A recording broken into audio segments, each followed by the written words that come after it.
बीड जिल्ह्यातील मस्साजोग येथील सरपंच संतोष देशमुख यांची हत्या करणाऱ्या आरोपींना तसंच त्यांना पाठबळ देणाऱ्या सत्तेतील मंत्र्यांवर खुनाचा गुन्हा दाखल करून आरोपींना फाशीची शिक्षा देण्याची मागणी करण्यात आली आहे।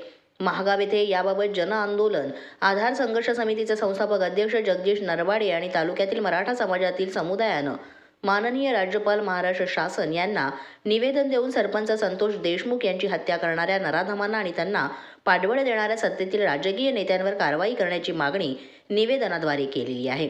संतोष देशमुख यांच्या मारेकऱ्यांना त्वरित फाशी द्या आणि त्यांना समर्थन देणाऱ्या राजकीय नेत्यांवर सुद्धा कारवाई करा, अन्यथा आम्ही संपूर्ण महाराष्ट्र बंद पाडू, असं सुद्धा या निवेदनात नमूद करण्यात आलंय।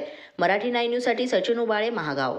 बीड जिल्ह्यातील मस्साजोग गावातील सरपंच श्री संतोष देशमुख यांचा निर्घुणपणे मर्डर केला।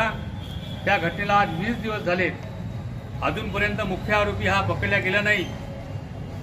यवतमाळ जिल्हा, परभणी जिल्हा, बीड जिल्हा, नांदेड जिल्हा, लातूर जिल्हा या सर्व जिल्ह्यातील मराठी समाजाचे संशयित आरोपी म्हणून धनंजय मुंडे, त्यांचा मित्र कराड यांच्यावर आहे।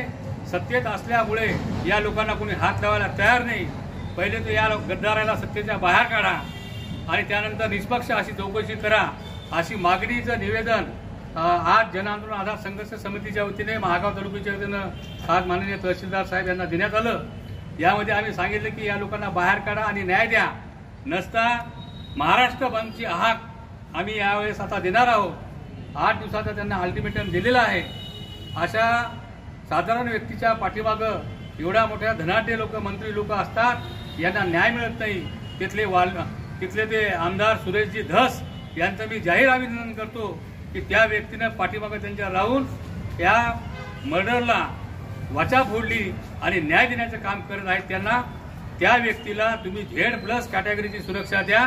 त्यांच्या जीवाला कमी जास्त जर काही झालं तर हे मुंडे परिवार त्याला जबाबदार राहील, अशी मी या आपल्या न्यूजच्या माध्यमातून मी सर्वांना, महाराष्ट्रातील जनतेला माहिती देतो आणि न्याय देतील अशी मी